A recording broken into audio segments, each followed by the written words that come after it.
नमस्कार दोस्तों, स्वागत है आपका प्रकृति एमपीपीएससी के यूट्यूब चैनल पर। आज के लेक्चर में हम मध्य प्रदेश में विज्ञान एवं प्रौद्योगिकी के क्षेत्र में जो भी प्रगति वर्ष 2021 में हुई उसे हम देख लेते हैं। जैसे पहला जानकारी इसमें कि विश्व का सबसे बड़ा floating solar project 600 megawatt Madhya Pradesh के खंडवा जिले में नर्मदा नदी पर बनाया जाएगा और नर्मदा नदी के ओमकारेश्वर बांध पर। तो ये हमें ध्यान रखना है कि ये विश्व का सबसे बड़ा फ्लोटिंग तैरता हुआ सोलर प्रोजेक्ट होगा और क्षमता कितनी है 600 मेगावाट, नर्मदा नदी के तट पर, खंडवा जिला। अगली बात क्या है इसमें कि international finance corporation, world bank और पावर ग्रिड द्वारा परियोजना विकास में सहयोग के लिए सैद्धांतिक सहमति मिल गई है।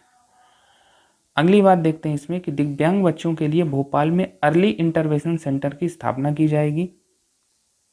यह सेंटर दिव्यांग बच्चों के लिए चिकित्सीय, पुनर्वास देखभाल सेवाओं और प्री स्कूल प्रशिक्षण 0 से 6 वर्ष स्कूल जाने से पहले जैसी सुविधाएं प्रदान करेगा। कौन? ये अर्ली इंटरवेंशन सेंटर, जिसकी स्थापना भोपाल में हो रही है दिव्यांग बच्चों के लिए। ठीक है, भोपाल में यह सेंटर क्षेत्रीय दिव्यांगजन पुनर्वास केंद्र पिपलानी में स्थापित किया जाएगा। तो ये एक महत्वपूर्ण बात थी, ये हमें ध्यान रखना है। अगली जानकारी देखते हैं। मध्य प्रदेश राज्य load dispatch centre Jabalpur cyber crisis प्रबंधन योजना लागू करने वाला देश का पहला राज्य है। तो मध्य प्रदेश में देश का पहला साइबर क्राइसिस प्रबंधन योजना, क्या मतलब है इसका? यह पावर सेक्टर में साइबर अटैक को रोकने से संबंधित है। ठीक है, और अंतर्राष्ट्रीय स्तर की कार्यप्रणाली, ये हमें ध्यान रखना है, ये तथ्य महत्वपूर्ण है। आगे चलते हैं। मध्य प्रदेश के सिवनी जिले में लिथियम बैटरी उद्योग स्थापित होगा। लागत क्या है इसकी? 1200 करोड़ रुपए। यह देश में पहला ऐसा उद्योग है जहां लिथियम बैटरी का निर्माण होगा। तो हमें ध्यान रखना है कि लिथियम बैटरी के निर्माण से संबंधित उद्योग कहाँ बन रहा है? सिवनी जिले में। लागत है इसकी 1200 करोड़ रुपए। आगे चलते हैं। नरवाई से कोयला बनाने का पायलट प्रोजेक्ट होशंगाबाद में प्रारंभ किया गया है, ध्यान रखना है इसे। आगे चलते हैं। नरवाई का क्या मतलब है कि जो फसल अवशेष है, ये हमें ध्यान रखना है, तो उससे कोयला बनाया जाएगा। आगे चलते हैं। क्रिस्प संस्थान भोपाल में डीएमआईटी सॉफ्टवेयर का शुभारंभ। तो जान लेते हैं कि डीएमआईटी सॉफ्टवेयर में डीएमआईटी क्या मतलब है? डर्मेटोग्लाइफिक मल्टीपल इंटेलिजेंस टेस्ट। और क्रिस्प का मतलब है centre for research and industrial staff performance. क्या मतलब है इनका? हमने कहा कि क्रिस्प संस्थान भोपाल में डीएमआईटी सॉफ्टवेयर का शुभारंभ किया गया है, यानी इसके अंतर्गत व्यक्ति के हाथों के फिंगरप्रिंट का अध्ययन सम्मिलित है। ये ध्यान रखना है कि पूछा जा सकता है कि ये डीएमआईटी सॉफ्टवेयर किससे संबंधित है, तो फिंगरप्रिंटों का अध्ययन किया जाएगा। ठीक है, अगली बात है कि मध्य प्रदेश देश का पहला राज्य जहां अनाजों की किस्मों की मैपिंग की जाएगी। छोटा सा फैक्ट है, ध्यान रखना है इसे। अगली बात है कि मध्य प्रदेश के मालवा क्षेत्र की गेहूं की 2 किस्में हैं, अहिल्या और वाणी, को केंद्र सरकार ने अपनी मंजूरी दे दी है। इसमें सबसे बड़ी बात तो यही है कि पूछा जा सकता है कि हाल ही में चर्चा में रही अहिल्या और वाणी किससे संबंधित है। तो ध्यान रखना है कि ये गेहूं की 2 किस्में हैं। तो पहला इंपॉर्टेंट फैक्ट तो यही हो गया। गेहूं की इन 2 किस्मों का विकास भारतीय कृषि अनुसंधान संस्थान के इंदौर स्थित क्षेत्रीय अनुसंधान केंद्र ने किया है। तो विकास तो हो सकता है ना पूछे, लेकिन ये पूछा जा सकता है। हमें ध्यान दोनों बातें रखनी है। आगे चलते हैं। जवाहर नेहरू कृषि विश्वविद्यालय जबलपुर द्वारा तैयार की गई सरबती गेहूं की नई वैरायटी जवाहर बीट 1358 को भारतीय कृषि अनुसंधान परिषद की मंजूरी मिल गई है। तो ध्यान रखना है कि जवाहर बीट 1358 के बारे में पूछा जा सकता है और ये सरबती गेहूं की नई वैरायटी है। किसने इसको विकसित किया है? जवाहर नेहरू कृषि विश्वविद्यालय जबलपुर। ठीक है।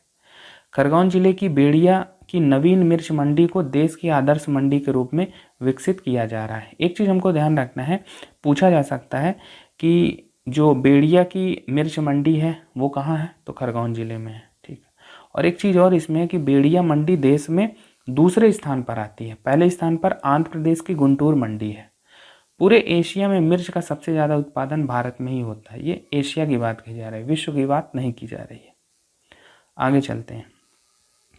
न्यूक्लियर ऊर्जा या नाभिकीय ऊर्जा की जानकारियाँ आम लोगों के बीच पहुंचाने के लिए न्यूक्लियर गैलरी का उद्घाटन किया गया है।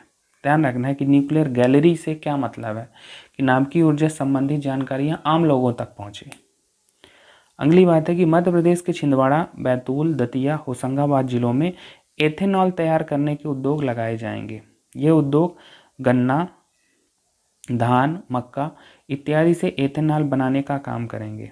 एथेनॉल लेने का पेट्रोलियम मंत्रालय करेगा। तो ध्यान रखना, अगर ये पूछा जाए कि एथेनॉल तैयार करने के उद्योग कहाँ लगाए जा रहे हैं, तो ये छिंदवाड़ा, बैतूल, दतिया, होशंगाबाद जिले, इन सब जिलों में। आगे चलते हैं कि मध्य प्रदेश में भोपाल की तरह ही इंदौर और जबलपुर में भी केंद्रीय पेट्रोकेमिकल इंजीनियरिंग एवं तकनीकी संस्थान सेंटर सीपेट की स्थापना होगी। ठीक है, तो कहाँ हो रही है? भोपाल में हो रही है, इंदौर और जबलपुर की तरह ही। ठीक है, अगली बात है उज्जैन स्थित विक्रम उद्योगपुरी औद्योगिक क्षेत्र में जेनरिक दवाओं की कच्ची सामग्री बनेगी। इससे चीन पर भारत की निर्भरता को कम करने में एक महत्वपूर्ण उपलब्धि मिलेगी। कहाँ बन रही है? उज्जैन में विक्रम उद्योगपुरी औद्योगिक क्षेत्र में क्या बन रहा है? जेनरिक दवाओं का जो रॉ मटेरियल होता है वो बनेगा। आगे चलते हैं, दूध के टैंकरों में मिलावट को रोकने हेतु Madhya Pradesh state cooperative dairy foundation द्वारा दूध का संकलन करने वाले टैंकरों में digital locker vehicle tracking system लगाए जा रहे हैं। पूछा जा सकता है कि digital locker vehicle tracking system किस में लगाया जा रहा है? तो दूध के टैंकरों में, क्यों? मिलावट को रोका जा सके। ठीक है, और ऐसा करने वाला मध्य प्रदेश इसका पहला राज्य है। ठीक है, आगे चलते हैं। मध्य प्रदेश के 3 उत्पादों इंदौर के चमड़े के खिलौने, रतलामी सेव और झापुआ के काला मुर्गा, जिसको कड़कनाथ भी कहते हैं, इसको जीआई टैग मिला। ये इंपॉर्टेंट है, ध्यान रखना है कि जीआई टैग किसे मिला है। एक तो झापुआ का कड़कनाथ काला मुर्गा है, इंदौर के चमड़े के खिलौने हैं और रतलामी सेव। ठीक, रतलाम जिले संबंधित होगी। आगे चलते हैं, रूफटॉप सोलर एनर्जी से बिजली उत्पादन करने के मामले में देश के 5 शहरों में भोपाल शामिल है। ठीक है, अगली बात है चिन्नौर चावल के लिए जीआई टैग के मध्य प्रदेश व महाराष्ट्र के दावे में मध्य प्रदेश को मान्यता। ध्यान रखना है कि चिन्नौर चावल के लिए कौन कौन दावे कर रहे थे? एक तो मध्य प्रदेश कर रहा था और महाराष्ट्र। किसको मान्यता मिल गई है? मध्य प्रदेश को। ठीक, ये मध्य प्रदेश के किस जिले में उगाया जाता है? मध्य प्रदेश की कृषि उपज के लिए पहला जीआई टैग है, ये भी इन्फॉर्मेशन ध्यान रखनी है। मध्य प्रदेश में चिन्नौर चावल का उत्पादन मुख्यतः बालाघाट में किया जाता है। ये ध्यान रखना है कि चिन्नौर चावल बालाघाट क्षेत्र में है और महाराष्ट्र के भंडारा में भी इसका उत्पादन किया जाता है। ठीक है, तो अभी चिन्नौर चावल के लिए मध्य प्रदेश को जीआई टैग मिल गया है और अभी हमने बताया कि ये मध्य प्रदेश की कृषि उपज के लिए पहला जीआई टैग है। ठीक है, और आगे चलते हैं, बैतूल जिले के घोड़ा डोंगरी विकासखंड के बाचा ग्राम में सौर ऊर्जा से रसोई गैस बनाई जा रही है। इस गांव में पहले से ही सौर ऊर्जा से स्ट्रीट लाइट और पंप इत्यादि संचालित हो रहे हैं। इस प्रकार से यह गांव देश का प्रथम सौर ऊर्जा संचालित गांव बन गया है। तो ध्यान रखना, अगर पूछा जाए कि देश का प्रथम पूर्णतः सौर ऊर्जा संचालित गांव कौन है, तो वो है बैतूल का बाचा। ठीक है, ये ध्यान रखना है। आगे चलते हैं, मध्य प्रदेश की पहली सोलर सिटी कौन है? सांची। मध्य प्रदेश की पहली सोलर सिटी सांची बनेगी। इसके अंतर्गत क्या होगा? सोलर सिटी बन जाएगी तो घर, दफ्तर, सड़कें आदि की लाइट सौर ऊर्जा द्वारा प्रकाशित होंगी। ओडिशा का कोणार्क पहला ऐसा शहर है जिसे पूरी तरह सोलर सिटी बनाया जा रहा है और सांची देश का दूसरा शहर होगा। तो ध्यान रखना है, सांची दूसरा होगा। तो इस लेक्चर में हमने मध्य प्रदेश में विज्ञान एवं प्रौद्योगिकी संबंधी जो भी प्रगति हुई उसे हमने देखा। इस लेक्चर में फिलहाल इतना ही। धन्यवाद।